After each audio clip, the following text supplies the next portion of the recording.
答提問。各位傳媒界嘅朋友，大家好。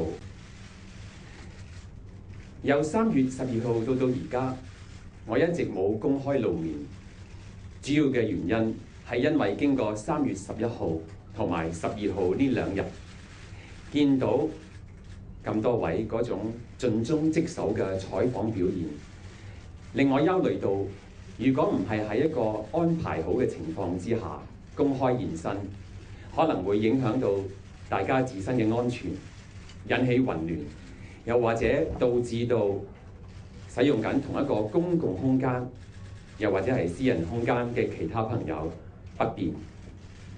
所以我希望藉住今日呢個咁有秩序嘅安排，同大家見面，滿足大家喺工作上嘅需要。喺往後嘅日子，大家唔再需要喺我屋企門口度等。咁多日以嚟，辛苦咗大家。正如先前 Ivan 所講，由於案件仍然喺調查嘅階段，所以請大家見諒，我今日唔能夠提及有關案件嘅任何細節。不過有一啲大家有興趣知道嘅事，我都仲係可以一提嘅。例如3月12號，點解我離開 ICAC 嘅時候會戴住口罩嘅呢？我知道好多朋友喺出邊等緊我，所以離開當日呢，我係嘗試整理一下自己嘅儀容。不過好可惜，我唔小心用剃刀刮損咗塊面。我戴住口罩係避免大家誤會我面上嘅傷痕係嚟自 ICAC。大家喺媒體上面睇到嘅報導唔一定係事實。喺12號至到17號期間，所有嘅報導都指出我係藏身家中。事實上並唔係咁。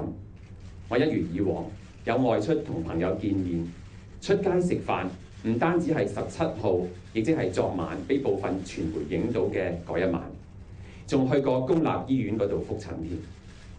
至於其他與事實不符嘅報導，我唔一一舉例説明。喺呢度，我由衷咁向連日以嚟同我發出無數短信、問候、關懷、支持同對我表示信任嘅朋友，深表謝意。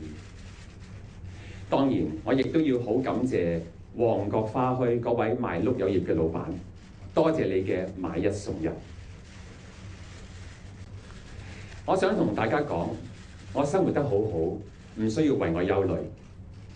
但係講到底，我嘅生活上邊係咪完全冇起到變化呢？呢一點係冇可能嘅。但係想深一層，有邊一個人嘅生活從來冇遇上過變化呢？如果你都遇上咗一啲變化，一啲莫名其妙嘅變化，請你唔好驚，唔好亂，唔好放棄。因為真的假不了，假的真不了。